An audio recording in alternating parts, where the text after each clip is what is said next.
Welcome to the Undisputed podcast. I'm your host, Jenny Taft. This podcast is the full show from today's episode of Undisputed from start to finish. They've got a busy slate, so skip Shannon. Let's get to it. Welcome to Undisputed. We are live from Los Angeles. I'm Jenny Taft here with Skip Bayless and Shannon Sharpe, guys. Good morning. Good morning. Good morning. How you doing, Skip? Man, I had a rough weekend. What happened? My Sooners, my Commodores, my Cowboys.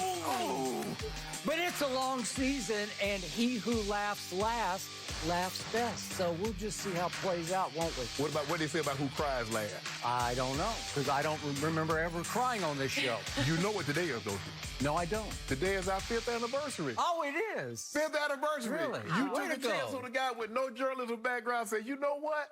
I think this guy can talk about something other than football. And here we are 5 years later. Congratulations. I've been beating you down for 5 years, and you come back every day. And you're still delusional. Still battling it out. I have no doubt we will continue this thing for a very, very long time. But unfortunately, Skip, you know, the NFL season hasn't even started, and already bad news. Really? Cowboys, the offense got some not good news ahead of their season opener against the Bucs on Thursday. Here's the latest. 6-time Pro Bowl guard Zach Martin will miss the game after being placed on the COVID reserve list yesterday, and the team recognizes it'll be a big loss, with Zeke Elliott saying, quote, Zach's our best player on our offense. It's disappointing, but you can't harp on it. We still have a game to go play, and we got to try and get the job done.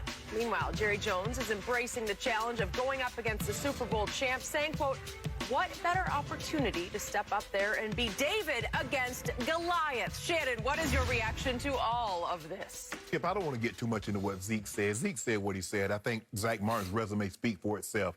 Zach Martin and Marshall Yanda was the all-decade guards of the 2010s. So Zach Martin's resume is impeccable. So we don't need to question how good is he? Is he really that good? I'd say one day he will have a bust near yours. Yes, most of the guys on the all-decade team, at some point in time, they end up in Canton. Yep. Let's take Jerry Jones at what he said.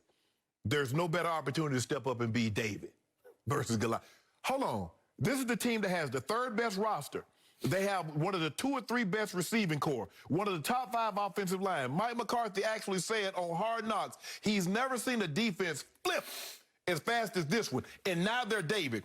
The team, America's team, the team that had that's more valuable than any other team in sports. In the world. In the world, not just American sports, the world, all these football or soccer teams. Yep. The Cowboys are worth more. Every year, Stephen and Jerry Jones trot out there in front of a microphone and says, you know what? We have as much talent as those Super Bowl teams. I don't remember. It's just so very fortunate for me, Skip. I was in the league. You were covering them. 92, 93, 95. Did anybody ever say the Cowboys were David? The Cowboys was always Goliath. They went to the game expecting to win. Now Jerry, after he done ran his mouth all offseason to talk about how good it is, now he David. Nah, y'all gonna take this butt cutting. No, Jerry, I'm not gonna let you out of this one. Anything can happen on any given Sunday, but on this particular day, it happens to be a Thursday. Anything can happen, Skip. But I don't know why Jerry would sell his team short. You did all this talking. You got the championship pedigree. Hold on. How you gonna be David when you tell everybody the preseason is overrated? We don't need preseason. We so good, we don't even need that. That, I think it's overrated, Skip. That's what Jerry said. He said that. Now, all of a sudden, he David going against Goliath.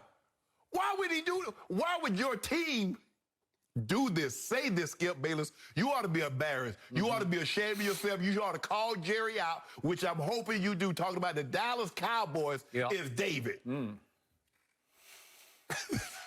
Okay, my turn. For once, you have me proverbially over a barrel. You have my back up against the wall at this moment. But fortunately, the season hasn't yet started. But right here, right now, you got me. I am at your mercy. It's like our Lil Wayne sings, no mercy. I'm asking for some mercy today. I will admit, when I glanced down at my computer and saw this headline, it was like the last thing in the world I expected to see. Of all the Cowboys, other than Dak Prescott, if you said pick another one that you don't want to lose. Right. I'd say that guy. Right. And so when I saw this, Ernestine happened to be walking by, my wife Ernestine, as I was at my computer, and my head just sort of hit the computer, and she said, "What happened?" I said, "You won't understand." She said, you act like you just lost Hazel, our dog, like I just lost my dog. Well, it's not that bad, but Zach Martin, to me, is a big deal because the line appeared to be back. They actually started the third preseason game and played for like 2 plays, and they took him out. But they had Ty Smith and Zach Martin, Lyle Collins actually went out there together on the football field and got in their stances for like 3 plays and played football. And it was a sight for sore eyes. So when I saw this, it hit me the wrong way because sometimes a season just isn't meant to be, where it just gets off on the wrong foot, and then this happens, and that happens, and this happens, and that happens. Well, unfortunately, last year felt that way to me because I lost all those guys at certain points in the season, and then in Game 5, I lost my quarterback. And it was just this long, ugly struggle of still hanging in there in the NFC least, where you actually think, maybe we still, and it was just not meant to be, because I remind you, it went all the way down to Thanksgiving Day at Jerry World, and the rivals from Washington visited, and they had embarrassed us at Washington, as you recall, when Andy Dalton almost literally got his head knocked off. Knocked your quarterback out. Knocked him out. And in that game on Thanksgiving, we stopped them and forced them to punt. And I was like, yeah, here we go. And here we went. And Andy Dalton goes boom, boom, boom, boom down the field. But Zach Martin had come back. And you could just see the line just blowing off the ball and creating just super highways. And I'm thinking, okay, we got this, because they sort of go as Zach goes, because he's a force. And they all know it. And they just feed off him. And as Zeke said in his quote, all the avenues that he follows, it's always behind that guy. It's behind that right guard. And remember what happened? It got all the way down to 3rd and 5 at the Washington 15, and Zach Martin got hurt again. He got hurt again. He pulled his calf muscle. And as you know, you pull a calf, if you really pull it, it's just, you can barely limp around. So he was done. That was the end of him for that season. And that was the beginning of the end of my Cowboys, because they had to take a field goal there. So it's 3-0 Dallas, and they kind of hung in. They actually hung in for 3 quarters. Then they get outscored 21-0 in the 4th quarter, and it ends up like 40-something to 10, and I can't even remember because it's too painful to remember. So my first thought, what I told Ernestine is this a sign that this is just not meant to be? Then yesterday, I just happened to glance at the point spreads for this coming week's, the opening slate of the NFL games. And I already knew that I was curious, is my spread going to change? Is Zach Martin big enough to change the spread? Not yet, because my team is still a 7.5-point underdog at the defending champs. Which is tied for the most, right? At GOAT. I don't know. I didn't really look all the way down, but it could be. Close. Well, it could be. I'm surprised it hasn't crept up a little bit more. But the other spread that really caught my eye and shot me right in the heart was I saw the Chargers spread at the team you picked to win the least, the Washington football team, and the Chargers are favored in that game. Why does that apply to what I've been saying? Because I've been telling you, I don't even care about at Tampa Bay on Thursday night. I only care about I'm on to the Chargers, because they need to win that game to be 1-1, and then we'll be okay. Well, they're going to be favored against you guys. Well, that's what I said. That shocked me, because I respect Washington. I don't really respect their quarterback, but he has his moments. And I'm surprised, and I was laughing at you the other day for having picked Washington with Fitzmagic at quarterback, because you don't trust him. And you told me on a scale of 1 to 10, trust factor, you're at a 3. A 3, and you picked him to win the division? You must have 0 respect for my team, right? Well, I just know that the Cowboys going to monkey it up at some point in time. All right. So my point is, I always try to guess the spread. I reveal them after I guess. And I thought Washington would be a 3-point favorite at home, because their defense is just hellacious, especially that front 7. I can't argue. I got nothing on that, because they are really good. And their skill weapons are McLaurin and Samuel. It is some Logan serious Thomas, business, and that little running back just destroyed us last year. So I'm thinking, and McKissick is really good too, so they got a 1-2 sort of thunder lightning. And I'm thinking, wait a second. The L.A. Chargers are favored by 1.5, and I'm saying we'll just go get the Chargers in week 2 and be okay? And now I'm saying, wait a second, are we going to be 0-2? Because history would scream at you at 0-2, you cannot make the playoffs. Right. Well, all you have to do is win the division to make the playoffs, and I still think my team will win the division fairly easily. But I don't know about this, and so now I'm already looking down the schedule to a Monday night game, which is Philly at Jerry World, as our first W. And then comes Carolina at home, our second W. And then come the Giants at home, our third W. So maybe I got to do it upside down. Maybe I got to go get to 3-2 after losing the first 2 games, because maybe I am underrating just how deep and talented the Chargers are with their golden-armed young quarterback. Well, obviously, Skip, Zach Martin is a big deal considering the Tampa Bay Buccaneers led the league in rush defense. And you talk about Vita Vea, you talk about Sue. So obviously, if Zach Martin is your best offensive lineman, he's out. Obviously, there's a great chance you guys are going to struggle running the football. The last thing that you want to do against Tampa Bay is what? Have them pin their ears back and come get you, a la what we saw in the Super Bowl when they knew you can't run the football. They knew you weren't going to run the football. So now Shaq Barrett, JPP, even Sue can just pin their ears back, come get your quarterback. That's what you don't want to have happen, Skip, but you're in that position. Again, in the regular season game, Lyle Collins, Zach Martin, and Tyron Smith haven't played together since December of 2019. Remember, Lyle Collins missed all of last year. He missed the last 2 weeks, Skip, with a stinger situation. So they say he's okay, but go ahead. Right, and Tyron Smith is coming back. Yep. Zach Martin is out. So there's a great chance you guys are going to struggle running the football. Struggle running the football, now that puts more pressure on your pass offense, your offensive line. Do you really want to sit back there and try to have Dak throw the ball, considering he missed 5 weeks with a shoulder injury from throwing? Say, Jack, sorry, bro, but we're going to need you to throw the ball 40, 50 times today. Good luck with that. Well, maybe you'll have to do that to keep up with a Tom Brady who is destroying a young, rebuilt defense that's not ready for this prime time. Right. Right? So with that being said, Skip, I'm waiting on you to talk about Jerry and how he compared you guys to David. First, Zeke. I keep waiting for Zeke to emerge as the team leader. In Hard Knocks, I'm seeing a different side of Zeke. It's this goofy, giddy, silly Zeke on the sidelines. Right. But at least it's a happy Zeke. Right. And he also talked yesterday, I think, to the Dallas Morning News about how he has lost 10 pounds. We've been talking about it. And I think it's a legit, he lost 10 pounds. He said he had to have all of his suits retailored. Right. Got it. Great. He looks like a football player now. He looks like a running back.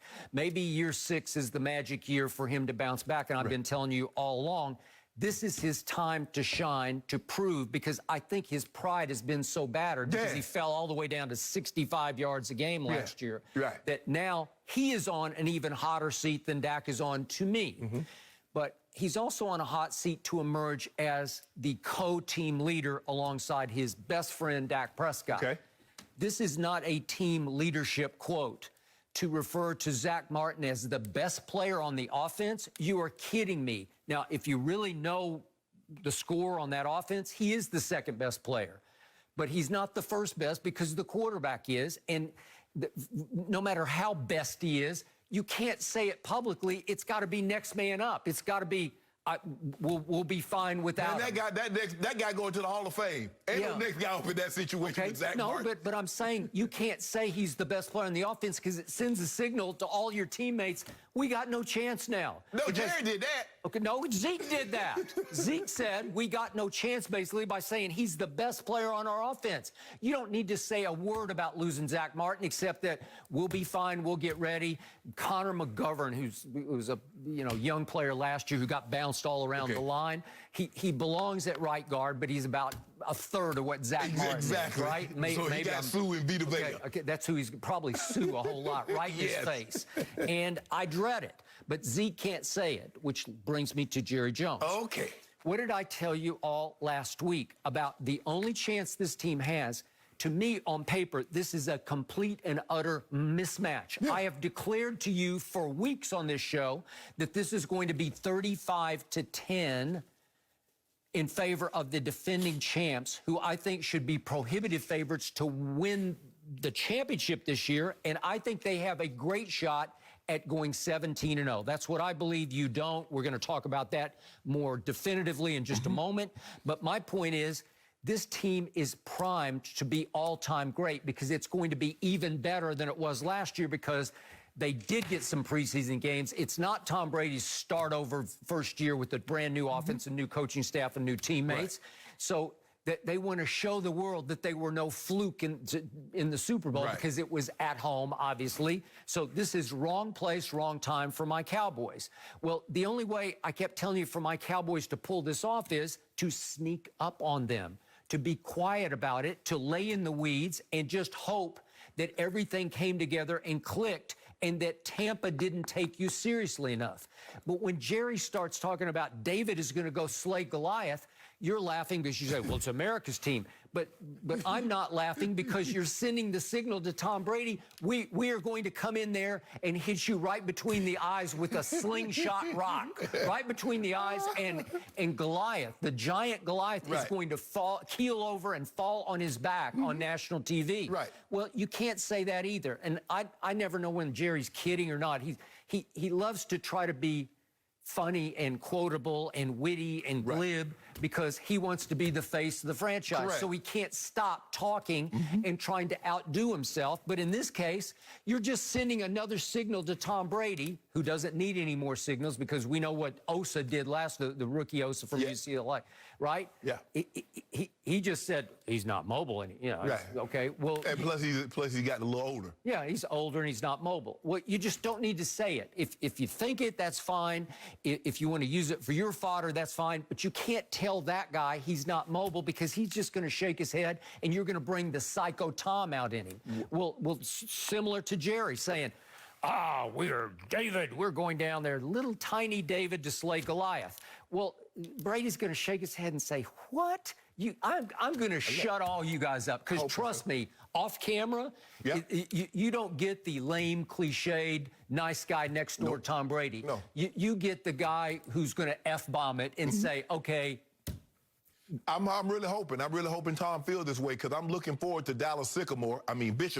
Dallas. Oh, my bad, Skip. I'm really hoping that they do what IMG Academy did to that other online school. So you just compared my team to a phony team, like a false team, like a team that didn't even have a school? Oh, I said that out loud, Skip? Yes, you did. I was thinking that was subconscious. Now, that's what I need, actually. I need that kind of talk to maybe get my guys revved up a little bit. There you go, get your guys more revved up than those guys. Skip, it's opening night. It's Thursday.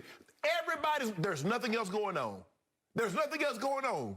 You guys been doing all that talking. Remember you on Hard Knocks? You wanted Hard Knocks. I did. Jared was talking about I thought it was a launching pad for my team. My team belongs on Hard Knocks every year. Failure to launch. Yep. Okay. Your team. All right. You're probably right.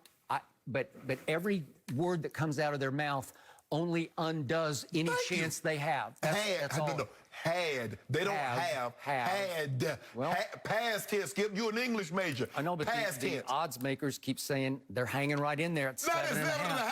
7.5. Skip, this the NFL. They got pros. Last I checked, I think Dallas got pros. They might not have any. But you talking about 7.5? America's team is a 7.5 point dog? Really? So in their final preseason game, I watched Tom Brady just go up and down the field and throw for 154 yards in the preseason. Yep.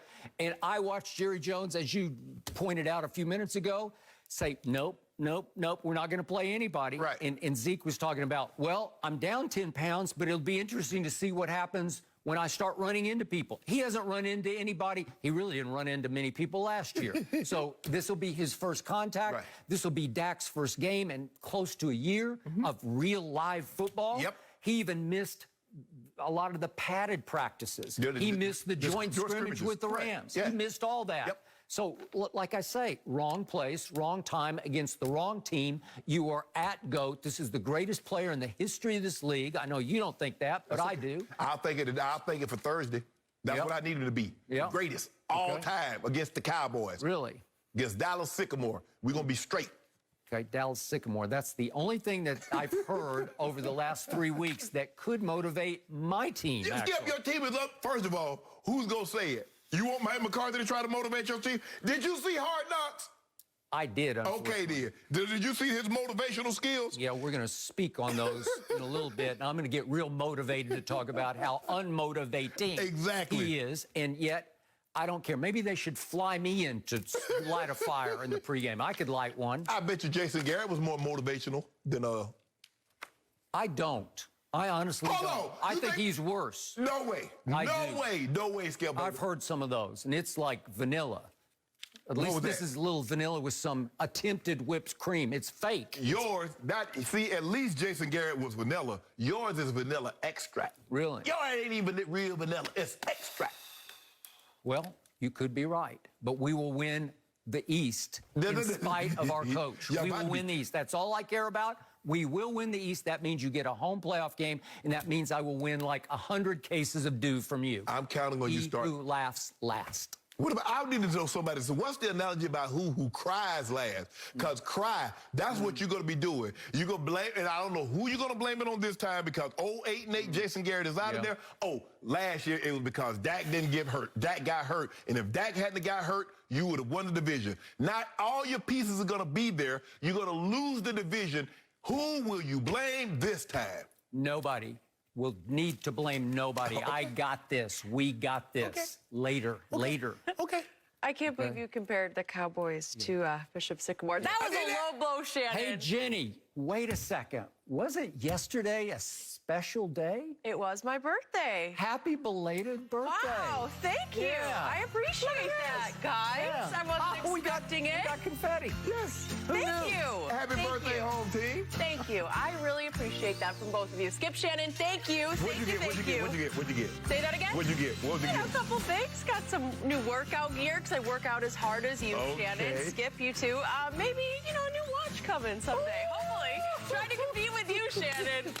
Thank you both. Happy birthday, home team. Thank you, guys. I will have some cake later. Thank you. Guys, coming up next on Undisputed, are the Bucs even better than the team that won the Super Bowl last year? And are the Lakers getting another stud to help LeBron win another title? Is that the case? We have a packed show. Stick around. No mercy, no mercy, no mercy, and I won't back down. I won't back down. According to reports, DeAndre Jordan intends to join the Lakers after getting a contract buyout from the Pistons. Jordan played for the Nets for the past 2 seasons before getting traded to Detroit in a salary dump this past week. And now the veteran big man will join a Lakers front court that already has Anthony Davis and Dwight Howard. So, Shannon, how excited are you? Skip, I like the signing. I think he'll be a good addition. If you remember, Skip, I believe he can bring what JaVale brought. Guy that can run the floor, rebound, defend the paint. Look, you don't have to run plays for him. Gasol now, Skip, Gasol's about to be 37 in January. He just can't move anymore. It's as simple as that. And I should have listened to you. You said he was glacial, and he's slower than that.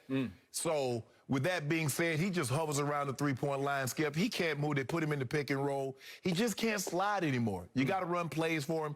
DeAndre Jordan, you don't have to run any plays for him. He already knows. Run the court, run to the front of the rim, catch lobs, get rebound, put back dunk, defend the paint, and I think he'll be good with that. So will Dwight Howard. And that's what they had 2 years ago, Skip, when they won the championship. JaVale and Dwight did a great job of running the floor, running to the front of the rim. You don't have to run plays for them. They can rebound, they can defend the paint, and I think that's exactly what DeAndre Jordan can do.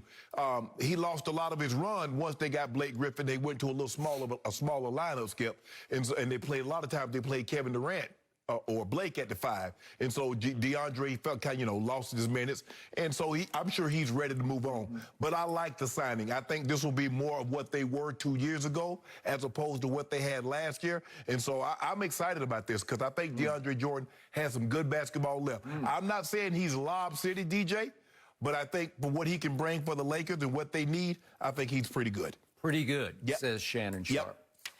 I would like to remind you and many in Lakers Nation right now that You realize DeAndre Jordan is not related to Michael Jordan. Yeah, I understand You realize that, I right? understand that, yeah. So there's no real connection, Jordan to Jordan. You're not going to get something special out of it. I'm sure there's some down the line somewhere.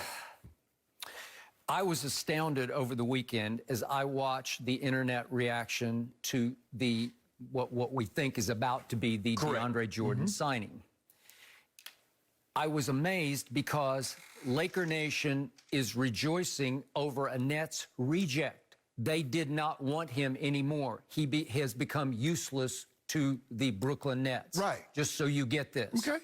If I just look at a glance, a superficial glance at the last two, the regular seasons of both DeAndre and Gasol, I get you. And you made good points because I look at DeAndre, he started 43 games last year in Brooklyn, and he averaged 8 and 8, 8 points and 8 rebounds. Right. Gasol started for you guys last year 42 times, so it's one fewer start, and he averaged 5, 4, and 2 assists. Both of them averaged 2 assists, actually. And yet Gasol is known as the best passing big man in basketball. Right, with 2 assists. But it didn't manifest itself for you guys last year. Exactly. He did not fit because he is on the downside. He is glacial. What you mean on the downside? He already at the bottom. Okay, I got it. But I first guessed that, as you correctly pointed out. Okay, I'm going to first guess this one, too, because DeAndre Jordan is an old 33. He just looks old to me. And I'm going to remind everybody, he is very close with Kevin Durant. So if he had anything left, Durant would have fought for him to be in the rotation or probably in the starting lineup, but he did not fight. Kyrie did not fight. They love him. They think he's the wise old owl in the locker room. You know, he's the one with the experience. He's the one they listen to, but the one they listen to wound up at the end of the bench because he didn't just fall out of the rotation. He fell out of playing. Well, maybe if they'd let him play, maybe they'd be got past Milwaukee. You really think that? Yeah. I don't think that, because just to point out, 11 of the last, he played in 11 of the last 36 games that they played, and he got a DNP, did not play in the final 4 games of the regular season and all 12 games of the postseason. So for the last 16 games that they played, he did not play a second. Yeah. Does that concern you at all? That does not concern me. And what was one of the problems that the Nets had? Rebounding. Because what did the Bucs do to him? Rebound them, pound them on the glass. And what did everybody say? This is a very small team if you don't have DJ on the court. Kevin Durant is 7 foot tall, but Kevin Durant is not what we know as a great rebounder. Blake Griffin, hold up. You talk about Blake Griffin, you talk about DeAndre Jordan as a reject. What was Blake Griffin? What was LaMarcus Aldridge? The Spurs reject. Detroit Pistons reject. Well, to a certain degree. Exactly. But they still had more basketball left at that point than I see DeAndre having right now. No, because here's the thing. You look at it because they were not going to be required to, they were not going to be asked to do in Brooklyn what they were asked to do at their previous team. See, Blake Griffin got a $170 million contract. See, he can no longer be that guy. He can be the 4th guy. LaMarcus Aldridge, he was supposed to play Timmy. He was supposed to, him and Kawhi and Tony Parker was supposed, that was it. That was Tim Duncan. Now he couldn't be that. He could be the 4th guy. You see, the difference is DeAndre Jordan can always be the 4th or 5th guy because that's all you require of him. Okay. Just rebound the basketball, protect the paint, roll to the hoop, bro. Okay. Who do you think will have the better year next year? Who do you think will contribute the most, LaMarcus Aldridge or DeAndre Jordan? DJ gonna contribute more than Blake Griffin. Really? Yep. Want to bet that? Yep. Okay, I'll bet you that Blake's numbers end up much better than DeAndre. Well, see, that's what you get concerned with, numbers. The only number I'm concerned with is 16. 16 playoff victories. That's the number I'm concerned with, Skip. You thought I was talking about something else. And we're going to have a better record. You don't want any part of that Blake versus DeAndre. You want no part of that. Oh, Skip. Blake was a key cog in this last year. As you know, he had some monster games. Well, it must have skipped the spoke. Really? Because you saw what Giannis did to him, right? Yeah. You saw what Giannis did to him. I didn't actually. You don't do that, Skip. You saw what that man did to y'all. He came to your house and took Game 7 from you. Well, he did because Kevin Durant's toenail was on the three-point line. What's that got to do with anything? What's it got to do? It was game over, season over for the Bucs.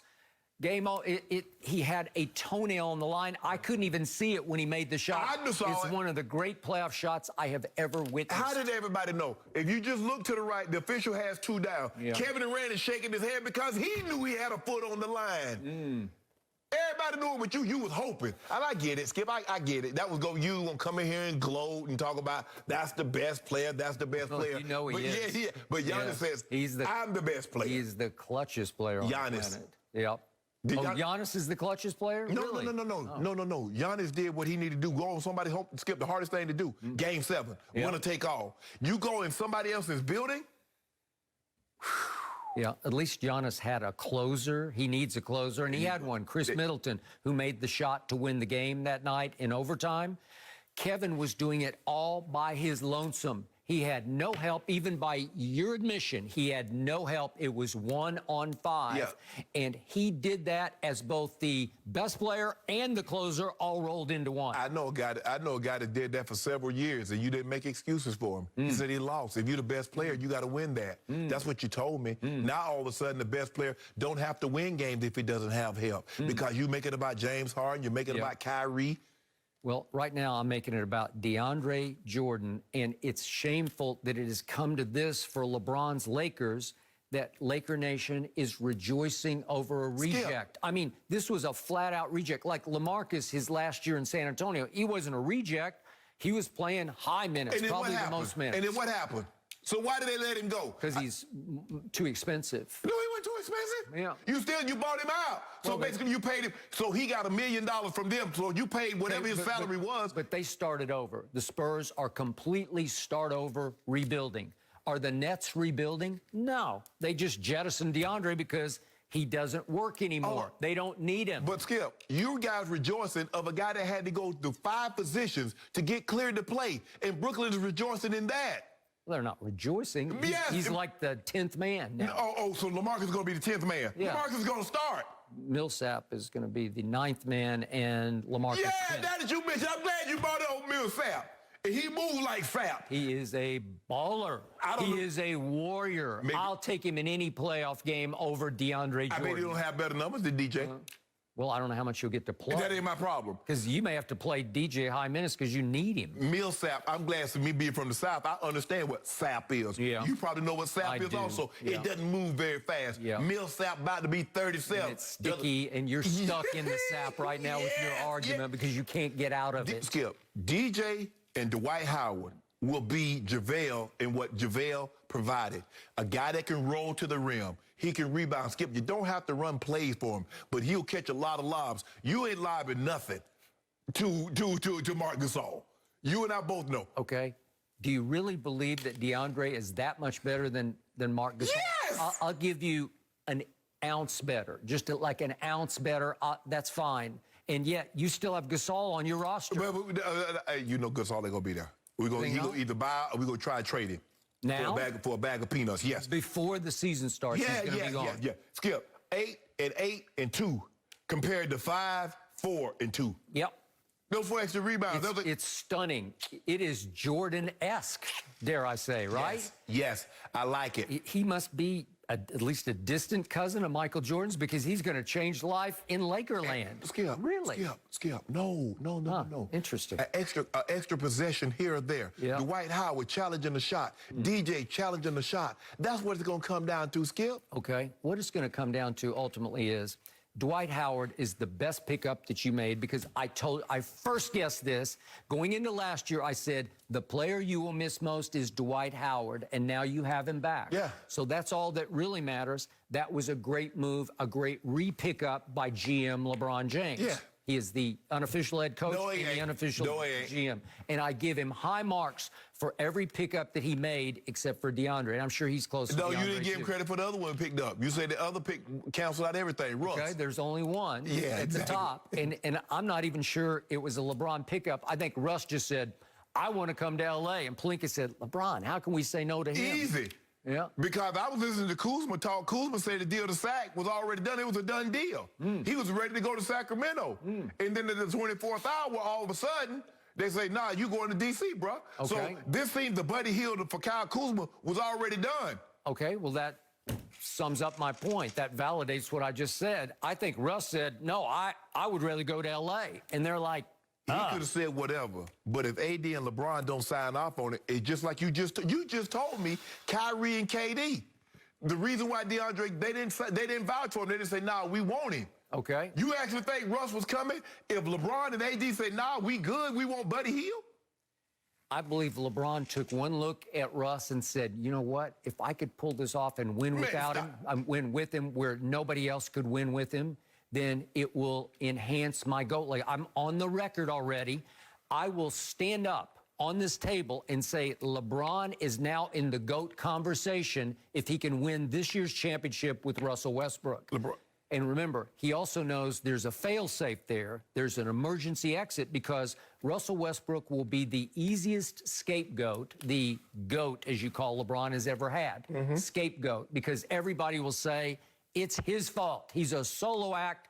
He's too ball conscious. He needs the basketball to the detriment of LeBron James. That's what everybody will say if this fails. No, that's what you're going to say. You know it, and I know it. But see, you talking about failure. You trying to manifest it. We don't speak in those terms. We manifest positivity. We will win the West. We will win the NBA championship. Manifestation. Speak it. Seek it. DeAndre in the starting lineup? No, Dwight probably will be. Well, I hope so. But is he too old to play that many minutes? Skip, Can you get 30 minutes out of Dwight? No, Dwight ain't going to play that many minutes. Why would he play that many minutes? He's a starter. No, he's not going to play that. No, he's not going to play those kind of minutes. Okay, so he and DeAndre will split the minutes? And then AD going to come down, bring it home at the 5 spot. Really? Yeah. At the 5, he said from the start, I don't want to play the 5. No, he says, I don't want to play the 5, but in the closing lineup, what was he in the championship run? He was the 5. LeBron played the 4. Well, that was against Miami. It didn't matter who They it were was. the 5th seed. They didn't have Bam. They didn't have Dragic. Skip, he played even against, even against the Nuggets. Yeah. He played the 5. He was guarding Jokic when LeBron put that exhibition on in Game 5. Really? You remember that, Skip? No, I only remember Game 2 when LeBron turned down the last shot, and AD saved his bacon, saved his legacy, dare I say. The man averaged 30 points, 11 rebounds, 8 assists. What happens at the end? And then we won. Yep. Thanks to AD making the shot of shots. Rondo said, I locked eyes with LeBron's, and he did not move. And what did Rondo say? I passed the ball to Kawhi, and he shot an air ball. All I know is Rondo plus Russ equal do not invite them. They will not click. You hoping that. Yep. You hoping they don't click. But they're going to click. We're going to show you. Yep. We're going to show you the positivity. That Tony Robbins, the mind of positivity. When you think positive thoughts, positive things happen. You always thinking negativity. No, I'm not. I'm just telling you the truth. Okay. And he is not exactly Jordan-esque, DeAndre. We're not asking him to be Jordan-esque. Okay. Well, I think you're going there. No, not Because you're starved. You need something to latch on to embrace. So what is LeBron? We got DeAndre. So what is LeBron? LeBron's not a star? I don't know. He's Lagon. He's somewhere in Italy, isn't he? Yeah, you see him on the yacht. Yeah. You having a good old Italy. time. Yeah. He better get back here and start working out. Whoa. You make it seem they don't got workout areas in Italy. Well, they don't got no basketball goals in Italy? I don't know. Okay. Got to be careful over there. For what? A lot of COVID going on. Oh, jeez. They're COVID everywhere. Yep, that's a fact. Unfortunately, it's in my Cowboy locker room, Look right? at that. Look at that. Yep. That's strong. Hey, DJ. Where my DJ? Where my DJ? Where my DJ? Yeah, okay. DeAndre Jordan-esque. I'm impressed. On that note of you singing, we're moving on for now, guys. Fox Bet Sportsbook has the Chiefs as the favorites to win the Super Bowl, with the Bucs close behind with the second best odds. But Tampa Bay's wide receiver Mike Evans thinks their team is being underrated a bit, saying, quote, we're miles ahead of what we were last year. The whole team, the whole offense. It's really exciting, and hopefully we can do something really special this year. So, Shannon, will the Bucs be even better than they were last year? No, I don't think they'll be light years ahead like everybody else is thinking, Skip. I think the thing is they won't struggle out of the box. Because like you said, there was really no offseason. Tom Brady was in a new system. He's trying to learn those guys. Those guys are trying to learn him. And so I don't believe the struggles that we saw last year, I don't believe we'll see them out of the gate. So maybe they're more efficient. But this notion, Skip, if I'm looking at them from week 10 all the way through the playoffs, they averaged 33 points a game. That was #1 in the NFL. Okay, so if they're that, it's kind of like, to my NASCAR fans, it's like if I win a race and then I come back the following year and say the car is much better than it was last year and I won the race, that doesn't necessarily mean that I'm going to win. I still got to get it around the track for the 500 or the 600 miles. I still got to dodge a lot of other things. Blow an engine, flat tire, somebody runs into me. So there's a lot of things. There's still 17 games, Skip. It's not 16. Now there's 17 games that you got to get around the track, although you won the Super Bowl last year. You brought all those pieces back. You still got to get around the track and get the car across the finish line. So for me to sit here and say they're going to be better, do I think they'll be more efficient? Do I think they won't have the struggles that they had last year to start because Tom was in a new place? They were trying to figure each other out? No, I don't think they'll have those struggles, Skip. But to say they make it seem like they're going to be exponentially better, like they're about to average 40 points a game. And I don't see that. Do I think are they a better team? I think they're a team that understands each other better. I think they know what to expect. I think Byron Leftwich have a better understanding of how to call plays. He got that after the bye week, Skip. You remember, after the bye week is kind of when they took off. They kind of, look, Tom, this bomb's over Baghdad. This ain't really us. What do you like? Tom says, this is what I really like to do. There are times and places where I can stretch the ball. Yep. But I don't think that needs to be heavy, weighed heavy in this offense. Yep. They let Tom do Tom. They started doing some motion, stayed in 11 personnel, and the next thing you know, voila. So that's my expectation, Skip. I expect them to come out the gate and not struggle like they did at New Orleans. See some of the hiccups where Tom, what is it, back-to-back week, throw pick sixes. I don't think we see that. So, should they be favored or not? Because Fox Bet still has your Chiefs favored over the Bucs to win it all. See, but I'm old school, Skip. I've always felt, especially if the quarterback comes in, they don't lose too many pieces, that the team that won the Super Bowl should be the favorite. I believe they should be the favorite because they brought everyone back. But this notion that it's hard, and let me tell you, having been on a team with the Ravens, the 2000 Ravens, that defense wasn't the same the next year as it was the previous year. And if you go back and look at history, the 02 Bucs, the 03 Bucs weren't the same. Although they had Sapp and they had some of the same pieces, they weren't the same. Only the 85 Bears, the 86 Bears actually were better than the 85, but they didn't win the Super Bowl. So they get lost in the shuffle. So it's going to be interesting to see. We keep talking about their offense. Let's see what their defense do. Let's see how this thing pans out. Okay. You're also old school in the way you look at how hard it is to repeat as a Super Bowl champ. I repeat it. So I know how hard it is. Okay. I hear everything you just said, and I very much agree with every point you just made, that history screams at you, this will not happen. I'm going to knock on wood before I even bring this up. Injuries are going to happen. COVID is going to happen. I've told you before, COVID will have a stronger impact on the NFL this year than it did last year. Maybe not in how sick players get, because most are vaccinated. Right. At least 93% of my Cowboys are vaccinated. That's the report. So if they get it, Zach Martin gets COVID, he won't get as sick as he might have without being vaccinated. Correct. So it's not long-term impact. Cam got sick last year, and I think it took a lot out of him. I do too. Okay?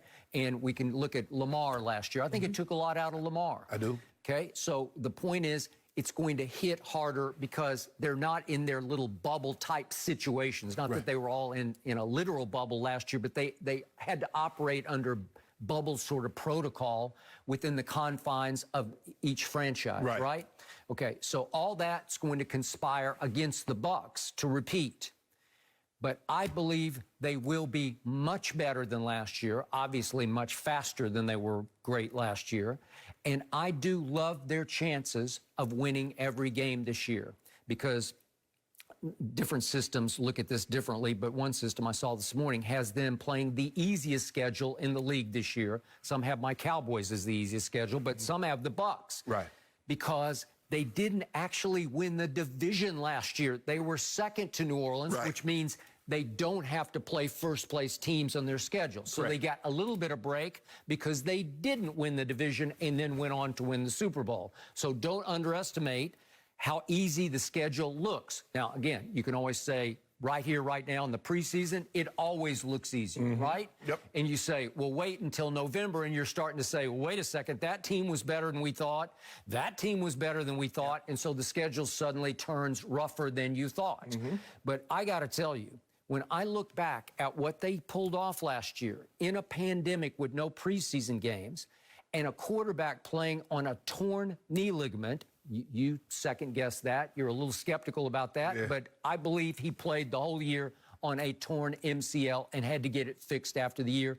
It's fixed. We're going to talk later about no more knee sleeve for Tom, and he's saying I can move much more freely this year, maybe even mentally freely, because I'm whole. Right. I'm healthy. I'm completely 100%. Furthermore, they did not add Antonio Brown until mid-season last year. And then what happened right on schedule as they got to New Orleans in the playoffs? It was a big win, but it was a big loss because AB tore cartilage in that game. And remember, he was not able, he didn't even dress at Green Bay. He did not dress, and he came back on one leg and tried to play in the Super Bowl and contributed here and there and caught a little touchdown pass on Honey Badger, as you remember. But the point was, AB went and got fixed. So Brady and AB got healthy, and they say AB's running better than he's running 4 or 5 years, according to Bruce Arians. And then everybody came back, and they came back because they had so much fun last year, and that's playing together and playing with and for Tom Brady. I don't think you can underestimate how much fun they had in coming back to run it back. And several of them took hometown discounts, which should tell you, remember, you were adamant they're not coming back because there's too much money. They got their ring. Right. Now they got to get paid, right? Yep. Okay. And it didn't happen. And not only that, but they were able to add Gio Bernard, who is James White, you know, like he's really good because he can really scat back out of the backfield and catch passes. That's what he does best. So not only do you have both your running backs back, but you got your third down back that you did not have last year. And then that kid they drafted at the bottom of the first round out of University of Washington, that Joe Tryon, they're just raving about him, saying he's going to have impact this year. He will contribute in the rotation, backing up Shaq Barrett, but he'll be in the pass rush rotation coming off the edge. Right. Okay, well, if he can contribute, does that not make their pass rush even better, the one that destroyed? I got it. Kansas City's offensive line was a shambles in the Super Bowl. I got you. But still, what's not to love about all this? What's not to love about Brady being right in the middle of the MVP race and this team having a great shot at 17-0? Well, Skip, I mean, look, I don't think that's likely. I'm looking at the Indy. The Indy's going to be tough, especially with their defense in Indy. So here are the tough games. It goes at Rams on September 26th. That's no walk in the park, no gimme, but I think they can win it. At Pats, it'll be a blood game, obviously. On Sunday night, October the 3rd, but it's a rookie quarterback who's half of Brady's age. Would that be right? Yeah, he's exactly. Is Mac 22 to 44? Yeah, he's 22. So it'd be half Brady's age. Maybe 23. Maybe he's Yeah, because I think he redshirted. Yeah, it's fine, though, but he's right in 20 there, years right in June. the ballpark. Then at Washington, it's coming off a bye on November 14th. I think they can win that game. At Indy, you think it's going to be dangerous. I don't trust Carson Wentz. I'm not sure who the quarterback will be by that point, but that's November 28th. And then Buffalo has to play at Tampa Bay on December 12th, and it'll be a battle because Buffalo is a very good football team. The reason why I like Indy, Skip, is that their offensive line is very, very good. It is. And they can run the football. They will they will make an effort to run the football and not play action. Yep. Their defense, with Buckner and Darius Leonard in there, they're good. The defense is better than people give them credit. Okay? It's a quarterback's game, and it comes down to Carson, as you called him, walk it to him, and now you're walking away from Wentz, right? Yeah. Okay, that's the guy. I call him Carson, W-I-N-C-E, Wentz, because every time I look up, I'm wincing at something else he says or does. And Wentz said, look, if Nick Foles can beat you, I know I can. Well, you going to bet on him? You told me you're done with him. I am going to be betting on him, but I think there are a couple of games on the schedule that I can see them. I think I said they were going to be what? What did I say? 13-4, 14-3. I think that's what I said their record would be. You got knowing 17 you 13-4. I think I said that. Yep. I think I said 13-4, 14-3. Okay. I think they have a great shot at 17-0 because Brady will be obsessed with it because it would be an achievement in his legacy. They didn't pull it off that year, obviously. Well, they pulled it off in the regular season, but then you'd have to go on and go 20. You'd have to get to 20. Well, you're 17-0. You have to be 20-0. Yeah, so that's what he would want, would be 20-0. It's impossibly hard unless you're the GOAT, unless you're Thomas Edward Patrick Brady Jr. That's what he does, and I'm sure that's what his sights are on right now.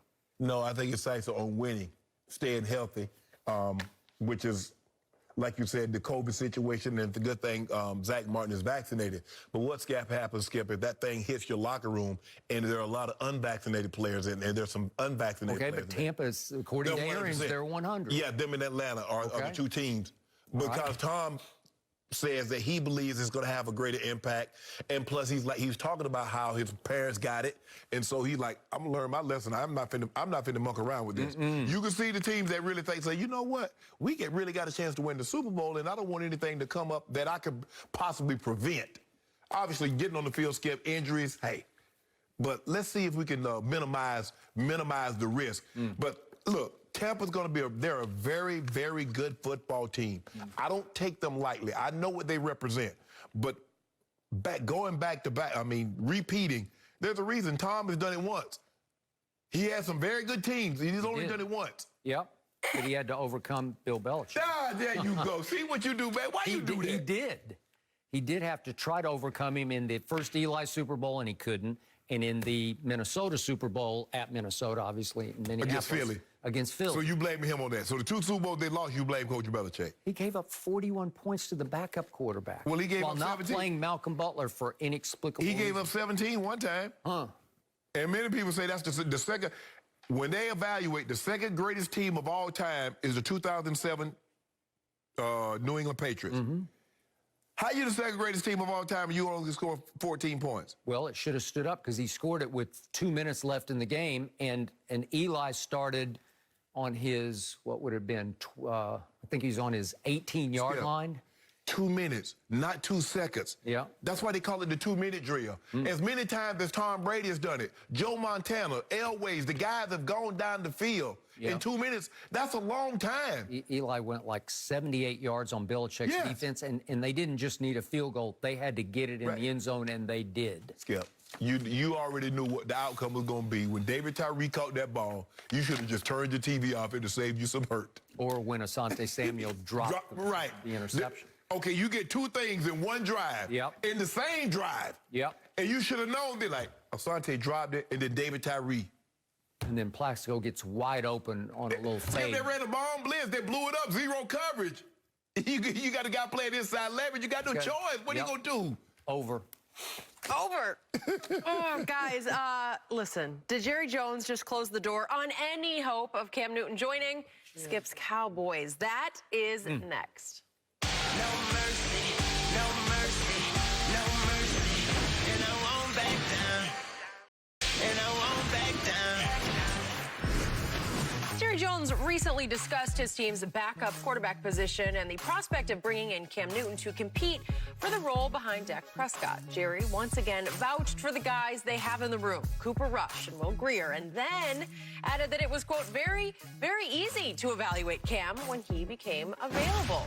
Shannon, what is Jerry saying here? He's not interested. Skip, how do you say you're not interested in someone without saying you're not interested in someone? You see those memes that go around on IG? I don't know how much time you spend, Skip. Tell me something without saying something.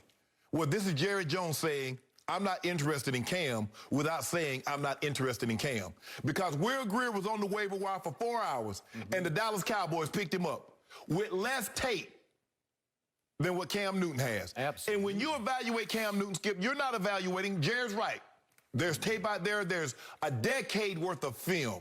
What you're getting Cam Newton and you're building for is like, Cam, you're the backup. Will you be cool with being the backup? his outsized personality, his outgoing personality. Those are the things that you want to get because you see him from afar. And for me, Cam is what he is. Cam behaved, his actions, not that it was a problem. I didn't have a problem with it, but maybe some of his teammates did. You'd have to ask them. The way he acted in Carolina, same way in New England. I would assume that if he got to Dallas, he would probably be the same way. That's who he is. That's his personality. He's an outgoing guy, Skip. Yep. He's a big, big, big personality. Big. The question is, Cam, we have our starter. Are you going to be okay being a backup for an extended period of time? Yep. Can you come in and still be professional? Those are the questions that you want to ask, Skip. Yep. It has nothing. He's right. Jerry's right. There's tape of Cam Newton. But, Skip, Jerry just said, I'm not interested.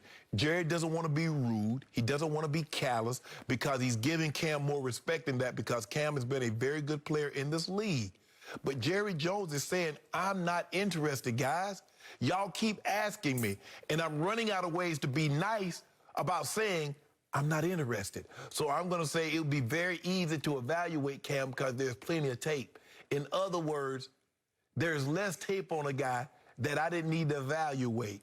And I didn't evaluate him, Skip. I didn't bring him in to talk to him. I brought him in and signed him. Yep. So that's what Jerry is saying. And I wish we stopped asking Jerry because Jerry is trying to be nice about the situation. Skip, remember, free agency started 2 years ago, started in March. Cam signed in late June.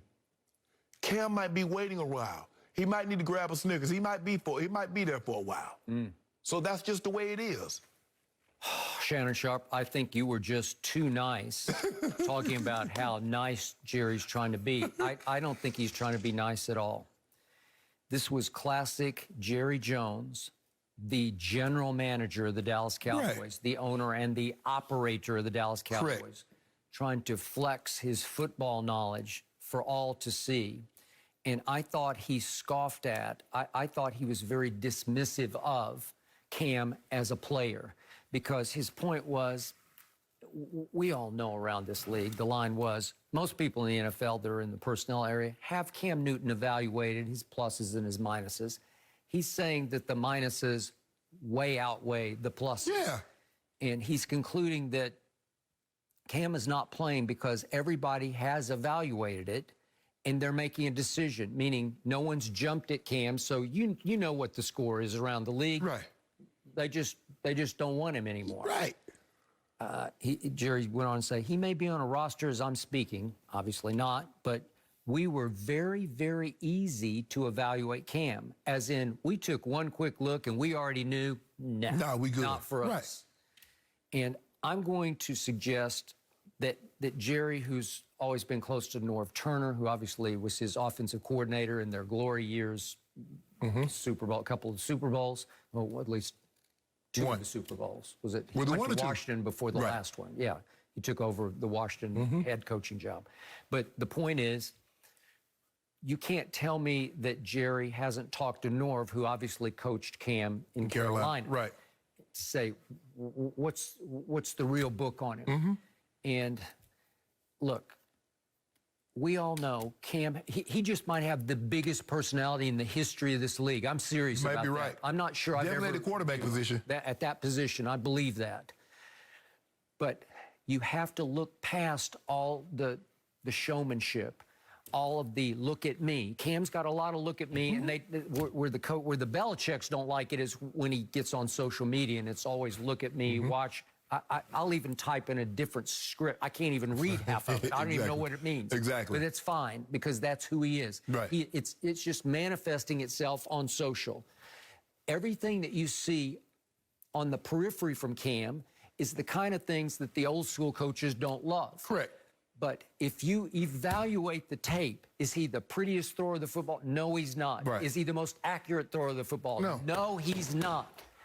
Is he a flat-out baller? Right. Is he a playmaker? Did he win an MVP and carry a team to the Super Bowl? Yes, Right. he did.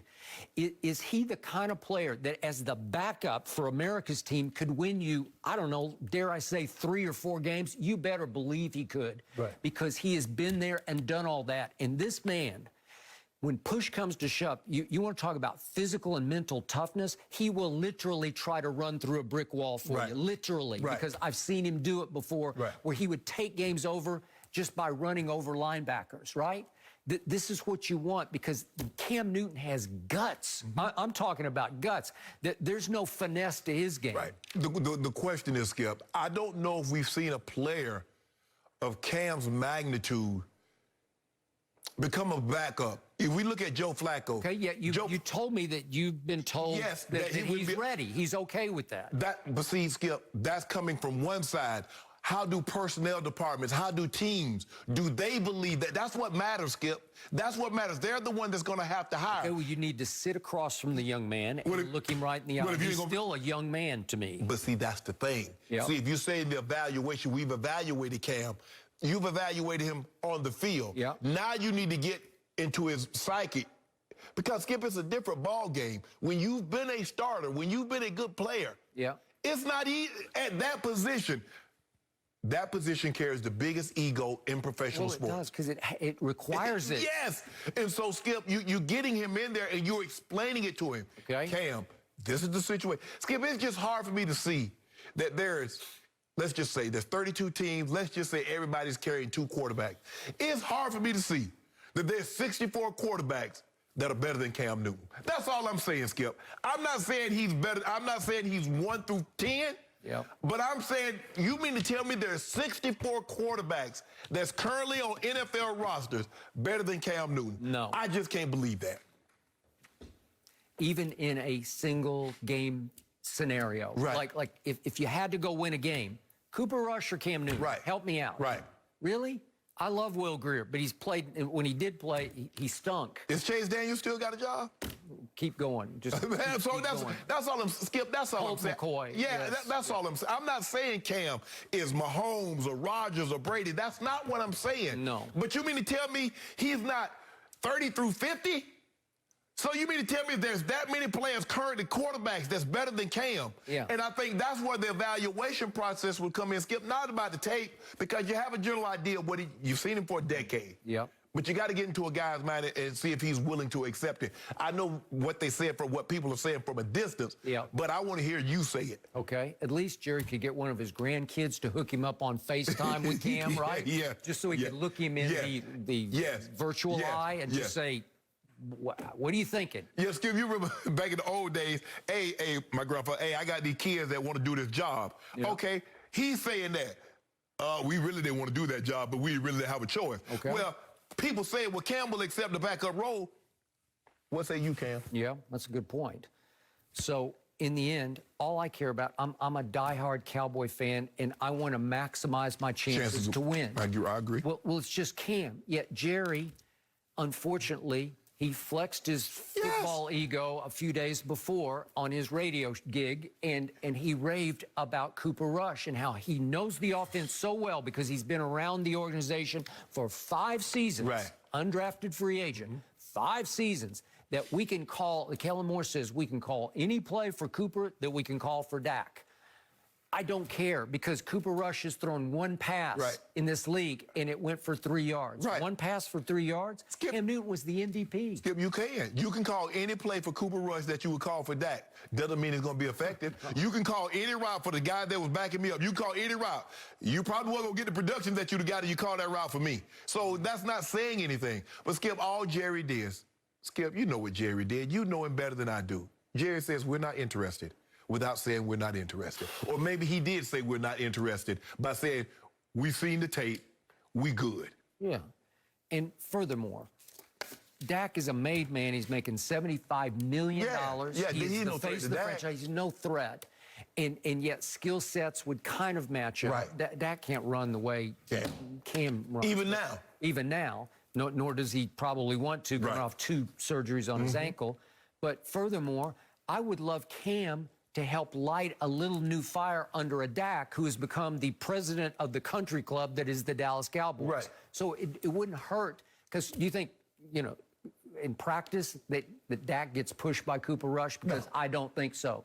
But if you had Cam out there, and he's a showman, and he's going to make his presence known on the practice field, I think it would actually push Dak to be a little better and a little better. Well, maybe that's what you don't want, Skip. That's the thing. That's why you got to get him there. Okay, what's the role and what's the expectations?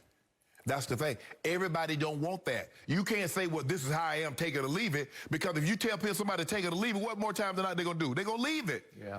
That's just the way. I'm sorry, Skip. You know, you can't go in there, well, on my last job, this is what I did. Yeah, on your last job that you're not on your current job. Yeah. So you got to go accordingly.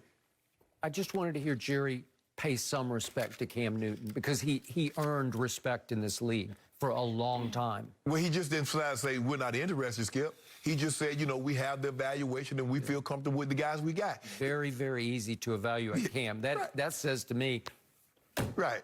Get him out of my sight. Right? Yeah, I mean, he cleaned it up as nice as he could, Skip. He did. Okay. Next. Yeah, I don't see Cam with the Cowboys anytime soon after those words from Jerry. Guys, did we just get a peek behind the curtain at what makes Kawhi so special? We One did. former teammate opened up about it. This is good stuff here. Good Listen luck up. with this. Next. No mercy, no mercy, no mercy. And I won't back down. And I won't back down. Kawhi Leonard is definitely a bit more peculiar than your standard NBA superstar, and his former teammate Kyle Lowry opened up about the Claw's reputation when they won a title in Toronto. On a recent podcast, Lowry said, quote, Kawhi rubbed people the wrong way because of how he operates. He's like, yo, give me the ball. I'm going to get it done. You might be like, Kawhi, I'm open. But he was like, I'm going to go get this bucket. You understand he's the best basketball player on your team, and you got to make sure your big dog got to eat. So, Shannon, what does this tell you about Kawhi? You laughing? Yeah. Should be crying. No, I ain't crying about anything. Because what this tells me about Kawhi is what I always knew. Because here's the thing. People's like, oh, Kawhi is so quiet. He's not on social media. Kawhi is the biggest DB in the NBA. Let this have been LeBron James. Oh, my. Let this, no. I give you one better. Let that been KD. Oh, my goodness. Let somebody say that KD rubbed them the wrong way. LeBron rubbed them the wrong way on the court. Practice schedule is set around him. When you leave, it's set around him. Let that be KD. Let that be. Lord forbid that be LeBron. Because anytime we made a big deal, oh, nobody want to play with LeBron. You see, Paul George didn't go. This one didn't go. That one didn't go. You see, Toronto bowed out. Toronto said, nah. It was reported, Jeannie Buss says, we can't give you these things. This is against the cap. We get in trouble. But somebody would. What we know, what I knew to be true all along, that's a diva. And things need to work his way. If they don't work his way, because guess what? All I know is that when 3 people speak out against something Kawhi did, they're no longer there. Trez, Lou Williams, got out of there. Rondo passed the ball. He airballed it. Rondo looked at him. Rondo's no longer there. So I'm not surprised by this. We understand the greater the player, the greater the ego, and you have to do some catering. But I don't think people thought it was to the depth of what we're starting to find out, because behind the scenes, we heard this report come out last year that everything is around Kawhi. When they leave, when the buses leave, when the plane leaves, the practice schedule is set around him. And Lou Williams said, hey, it'd take him all day. I mean, he come early. He gonna stay late, but he got to do all that because it take him all day just to do his you know what.